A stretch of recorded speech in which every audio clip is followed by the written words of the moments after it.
인간은 누구나 행복한 삶을 살아가기를 원합니다. 그래서 드라마를 보든지 소설을 읽든지 해피엔디한 이야기들을 좋아합니다. 그러나 오늘 본문에 슬픈 드라마가 전개되는 것을 봅니다. 그러나 우리는 이 이야기가 그렇게 슬프게만 끝나지 않음을 알 수가 있습니다. 비바람이 거세게 몰아치는 칠흑 같은 밤이 바람도 비도 먹고 이윽고 찬란한 광채가 뿌려지는 아침에 의해서 밀려나듯이 쓰레기같이 취급된 여인이 막다른 골목에 이르러서는 새로운 길을 내딛게 된 것입니다. 예수께서 가늠한 여인을 용서하신 이 드라마가 오늘 우리에게 주는 교훈은 무엇인지 한번 생각해 보도록 하겠습니다. 하나님의 말씀인 성경이 우리들에게 펼쳐주는 가장 큰 복음은 우리의 죄짐을 풀어주셨다는 속죄의 은혜, 대속의 은혜입니다. 실로 죄책만큼 인간의 영혼을 찢어놓는 것이 없습니다. 사람이 왜 남을 미워하고 스스로 죽는 자리에까지 이릅니까? 그것은 하나님이 계시고 그 거룩하신 하나님 앞에서의 죄책이 너무나 무거워서 다른 사람을 해치고 자신을 해치지 않고는 견딜 수가 없기 때문입니다. 예수님은 말씀하십니다. 수고하고 무거운 짐지다 다 내게로 오라. 내가 너희를 쉬게 하리라. 나는 마음이 온유하고 겸손하니 나의 명예를 메고 내게 배우라. 그러면 너의 마음이 쉼을 얻으리니 이는 내 멍에는 쉽고 내 짐을 가벼움이 하니라 말씀하고 계시죠. 예수님은 언제나 우리의 죄를 용서하심으로 짐을 가볍게 하고 난 다음에 시간과 기회를 주시면서 점점 하나님의 말씀을 사랑하고 순종하도록 만드셨습니다. 인내와 온유와 여유를 가지시고 죄짓지 않고 감사하며 거룩하게 살기를 원하고 계십니다. 그러므로 여러분 자신이나 여러분의 배우자 또는 이웃이 예수 믿고 순식간에 변화되지 않는다고 낙심하지 마시기 바랍니다. 우리 모두 내 마음 나도 몰라, 내 마음 나도 모릅니다. 자신도 어쩔 수 없이 자꾸만 실패합니다. 그러나 하나님의 손이 잡힌 이상 하나님의 열심으로 마침내 거룩하게 되어 하나님의 기업을 잇게 될 것입니다. 하나님이 실망하기 전에 여러분이 먼저 실망하지 마시기를 주님의 이름으로 부탁합니다. 하나님은 여러분을 포기하지 않습니다. 절대로 포기하지 않습니다. 내가 저희에게 영생을 주노니 영원히 멸망치 아니할 것이요 또 저희를 내 손에서 빼앗을 자가 없느니라. 하나님의 세계는 용서의 세계입니다. 사도 바울이 로마서 3장 2절에 말씀합니다. 이 예수를 하나님이 그의 피로 인하여 믿음으로 말미암아 화목제물을 세우셨으니 이는 하나님께서 길이 참으시는 중에 전에 지은 죄를 간과하심으로 자기의 의로우심을 나타내려 하심이라. 레위기 16장에 나오는 대속제일의 제사법을 한번 생각해 보세요. 죄 지은 백성이 양 2마리를 성막에 있는 제사장에게 가지고 갑니다. 성막이란 하나님의 임재를 가리킴으로 속죄는 하나님만이 하신다는 뜻입니다. 제사를 드리는 것도 죄인인 우리가 직접 드릴 수가 없고 오직 제사장이 우리를 대신하여 드립니다. 속죄 제야말로 정말 자존심 상하는 프라이드 다운이 절정이 아닐 수가 없습니다. 제물을 드리는 자는 믿음으로 성막에 갔다가 거저 믿고 기다렸으며 섰다가 거저 믿고 돌아가는 것밖에 아무것도 할 것이 없습니다. 확인해 볼 수도 없는 것입니다. 어떻게 할 도리가 없습니다. 믿음이 이때부터 중요했다는 것을 우리가 알 수 있습니다. 사실 소나 양이나 염소의 피가 죄를 속죄한 것이 아니라 세상 죄를 지고 가는 하나님의 어린 양이 예수 그리스도의 피가 우리의 죄를 덮는 까닭에 우리는 오직 믿음으로 속죄의 은혜를 받게 되는 것입니다. 하나님은 많은 백성들에게 더욱 분명하게 속죄의 은혜를 가르치기 위하여 속죄제를 제정하셨습니다. 우리가 믿음의 눈으로 볼 때 예수님의 죽음이 그렇지 않습니까? 의미 없이 보면 예수님의 죽음은 33세 젊은이가 로마의 반역자가 되어서 저렇게 비참하게 죽었구나 감상에 지나지 않습니다. 그러나 의미 있게 보면 저분이 저렇게 죽은 것은 나 때문이구나 감동이 생기는 것입니다. 속죄 제사는 이스라엘 백성들에게 얼마나 극적인 사건인지 모릅니다. 그들은 눈으로 듣는 놀라운 경험을 오랜 시간 계속해온 것입니다. 오늘 본문에서 세상 죄를 지고 가실 어린 양 예수 그리스도께서 간음한 현장에서 잡힌 한 여인을 취급하신 사건을 살펴봅니다. 율법의 정죄 기능만 강조하는 바리새인들이 예수께 나와 고소합니다. 모세는 율법에 이러한 여자를 돌로 치라 명한나이다. 예수께서 모라 땅에 쓰시고는 말씀하십니다. 너희 중에 죄 없는 자가 먼저 돌로 치라. 땅에 뭐라 썼을까요? 아무도 모릅니다. 저는 생각합니다. 율법에는 정죄만 있는가? 속죄법은 없는가? 라고 쓰신 것 같아요. 더구나 성전 앞들에 새 대제사장이 되신 예수님이 계신데 어찌 속죄는 생각도 않고 정죄만 생각하는가? 두 번째 쓰신 것은 속죄 없이 살 자가 있는가? 라고 쓰신 것 같아요. 모두가 양심의 가책을 받고 어른으로부터 젊은이까지 뿔뿔이 흩어졌습니다. 율법에는 정죄만 있는 것이 아니라 사죄도 있습니다. 예수님은 그곳에 모인 사람들에게 하나님의 용서의 세계를 보여주심으로 모두가 양심의 가책을 받고 회개의 요청을 받아들이게 하신 것입니다. 예수께서 그 죄 많은 여인에게 말씀하십니다. 여자여, 너를 고소하던 자들이 어디 있느냐? 너를 정죄한 자가 없느냐? 주여, 없나이다. 나도 너를 정죄하지 아니하노니 가서 다시는 죄를 범치 말라. 예수께서는 용서하심으로써 그 여자를 회개하도록 만드셨습니다. 죄 사함이 없으면 회개도 없는 것입니다. 하나님께서 용서하신다고 약속하셨기 때문에 회개할 힘이 생겼어요. 용서가 그 여자에게 회개를 가져왔습니다. 예수님은 또 말씀하십니다. 내가 의인을 부르러 온 것이 아니요 죄인을 불러 회개시키러 왔노라. 사랑하는 여러분, 하나님의 용서를 믿으시기를 바랍니다. 예수 그리스도의 십자가의 대속이 여러분의 죄가를 도말하신 것을 믿으시길 바랍니다.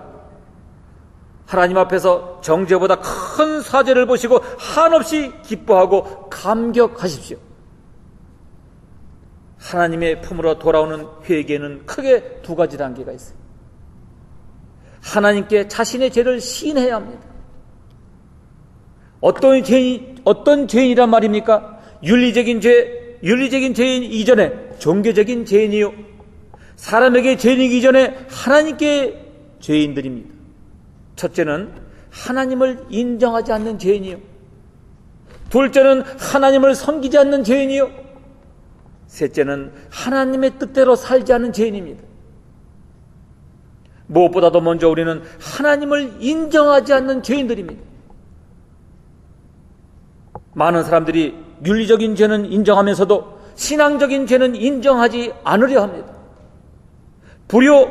불충은 들먹이면서도 하나님을 향한 불신은 인정하지 않아요.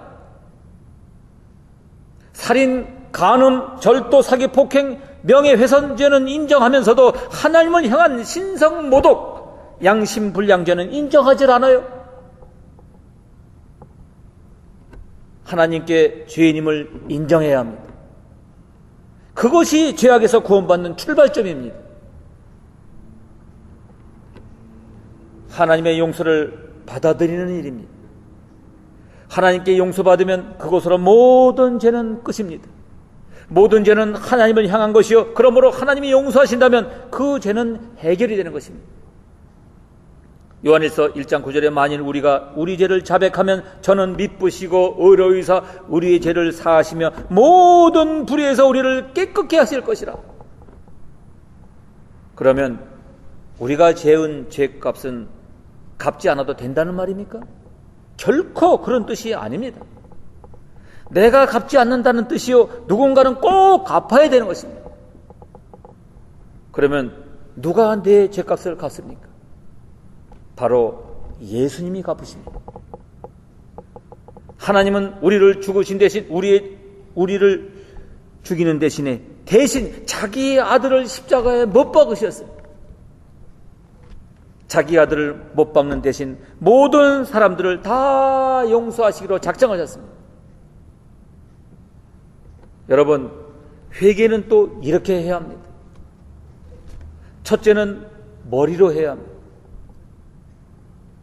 지적으로 내가 죄를 지었구나라고 깨달아야 하는 것입니다.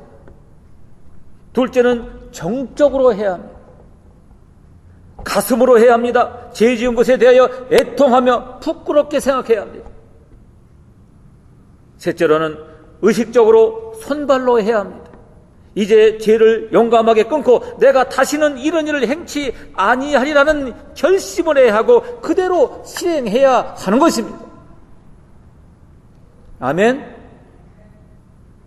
또 하나는 앞으로 새롭게 살라고 하셨어요. 새롭게 살라. 가서 다시는 죄를 범치 말라고 하셨습니다. 죽을 죄를 짓고 죽을 줄만 알았는데 주님을 만남으로 인해 용서받고 새롭게 살 희망이 생긴 것입니다. 여러분, 우리는 돌에 맞아 죽은 사람들, 영원히 멸망을 받아야 할 죄인들이었습니다. 그런데 예수님께서 우리 죄를 다 용서해 주시고 새 희망을 주신 것입니다. 여러분, 우리는 셀 수 없는 수많은 죄, 내가 아는 죄, 모르는 죄 모두 다 용서받는 사람들입니다. 내 공로로 사는 것이 아닙니다. 내가 의로워서 사는 것이 아닙니다. 내가 바르게 살기 때문에 하나님의 자녀가 되고 오늘 교회에 나온 것이 아닙니다. 이 모든 것이 주님이 우리를 용서해 주셨기 때문에. 그러므로 여러분, 철저하게 주님의 은혜로 사는 나, 주님의 은혜 속에 사는 나, 은혜를 거두어 가시면 아무것도 아닌 나를 발견해야 하는 것입니다. 이것을 아는 것이 은혜요, 더 큰 은혜를 받는 비결이기도 합니다. 예수님은 그 여인의 수치와 가책을 이기지 못해 완전히 좌절하도록 내버려 두지 않으셨습니다. 예수님은 그 여인을 넘어뜨리는 것이 아니라 일으켜 세우는 것이었고, 그 여인을 실망에 빠뜨리는 것이 아니라 변화받을 수 있도록 그를 격려해 주셨습니다. 그 여인이 과거의 죄보다 용서를 통해서 미래의 새로운 삶을 살도록 도와주셨습니다. 용서는 새로운 순종의 기회요, 자유의 기회입니다. 스가랴 13장 1절에 그날의 죄와 더러움을 씻는 셈이 다윗의 족속과 예루살렘 거민을 위하여 열지리라고 말씀하고 있습니다. 야고보 2장 13절에 긍휼을 행하지 않는 자에게는 긍휼이 없는 심판이 이르니 긍휼을 심판을 이기고 자랑하느니라. 할렐루야. 용서하시는 것은 사랑과 긍휼로 말미암는 것입니다. 용서로 말미암아 이 여인이 살게 된 것처럼 오늘 우리도 하나님의 용서로 말미암아 하나님의 세계 안에 살게 된 것입니다. 우리가 스치는 바람결, 우리가 딛고 있는 이 세상 그 어디에도 하나님의 따사로운 긍휼과 사랑으로 말미암아 용서가 충만하지 않습니까? 한 탕자가 범죄하러 가는데 그 마음속에 하나님께서 소자야 그것도 내가 용서한다라고 말씀하셨습니다. 그는 하나님의 용서가 너무나도 크기 때문에 용서하시는 그 크신 사랑에 압도되어 다시금 죄를 짓지 않기로 결심했다고 합니다. 베드로 사도는 너희가 음란과 정욕과 술취함과 방탕과 연락과 무업한 우상숭배를 하여 이방인의 뜻을 쫓아 행한 것이 지나간 때가 족하도다 말씀했습니다. 여러분, 어거스틴은요 로마서 13장 12절에 14절의 말씀을 통해서 회개했다고 합니다. 인생의 새로운 창조와 보람된 미래는 하나님의 용서로부터 시작되는 것입니다. 우리는 예수 그리스도 안에 있는 이 위대한 용서의 세계에서 한없는 기쁨과 감사와 능력을 느껴야 하는 것입니다. 이 감격과 능력으로 말미암아 우리 자신과 또 우리 이웃을 살리고 변화시키는 새로운 삶을 유지해야 합니다. 사도 바울이 말합니다. 내가 은혜 베풀 때에 너는 듣고 구원의 날에 너를 도왔다 하였으니 보라 지금은 은혜 받을 만한 때요 보라 지금은 구원의 날이로다. 사도 베드로가 묻습니다. 형제가 내게 죄를 범하면 몇 번이나 용서해야 주리까? 7번까지 하리까? 마태복음 18장 21절에 예수께서 가라사대 7번뿐 아니라 70번씩 7번이라도 할지니라. 너희가 각각 중심으로 형제를 용서하지 아니하면 내 천부께서도 너희에게 이와 같이 하리라. 우리는 지금 하나님의 용서의 세계 안에서 삽니다. 크고도 영원한 속죄의 은총소 안에 살고 있단 말입니다. 그러므로 우리는 날마다 새로울 수 있는 용기와 능력을 공급받습니다. 용서가 우리를 살리고 이웃을 살립니다. 용서가 매일을 새롭게 살 수 있는 힘을 줍니다.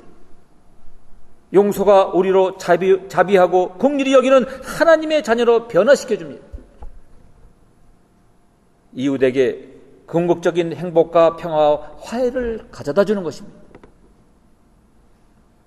마지막으로 하나님의 용서를 믿을 때 죽음이 두렵지 않습니다.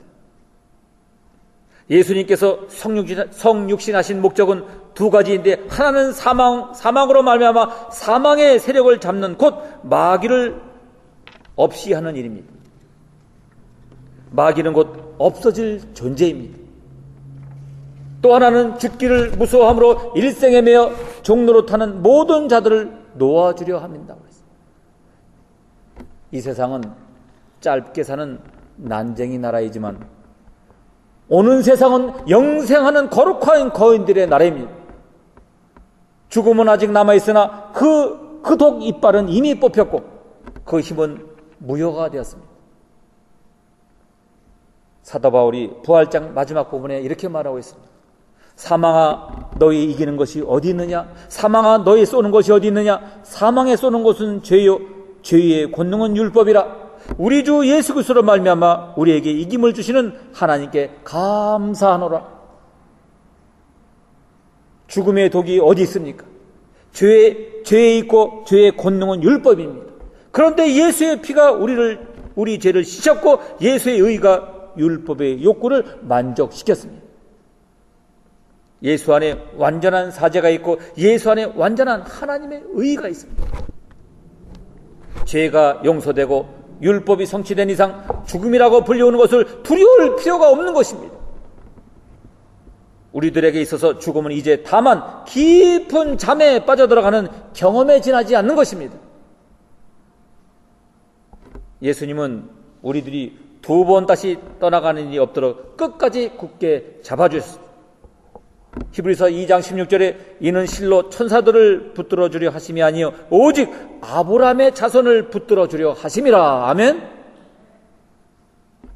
사도 바울은 다시 한번 이 세상에 사는 우리들을 격려합니다. 그러므로 내 사랑하는 형제들아 견고하며 흔들리지 말며 항상 주의 일에 더욱 힘쓰는 자들이 되라. 이는 너희 수고가 주 안에서 헛되이 되지 알문 암이라. 우리는 예수님이 이 용서에서 몇 가지 진리를 발견할 수가 있습니다. 우리 모두 예수님께로 끌려 나와야 하는 것입니다. 세상은 지금 여리고길에 강도 만난 사건이 계속되고 있습니다. 또 사람들을 죽이려는 악한 음모가 있습니다. 정죄가 있고 심판이 있습니다. 수많은 사람들이 이 죽음에 끌려가고 있습니다. 그러나 하나님의 교회는 사람을 살리는 곳입니다. 여기는 살리는 곳입니다. 세상은 죽이는 곳입니다. 우리는 살려고 교회에 있습니다. 그러기에 예수께로 나와야 하는 것입니다. 오늘날 이 세상에 많은 사람들이 죄악으로 끌려가고 돈에 끌려가고 명예에 끌려가고 사람의 유혹에 끌려가고 결국 죽음으로 끌려가고 마는 것입니다. 그러나 우리는 예수의 강한 손길에 이 자리에 끌려와 있는 것입니다.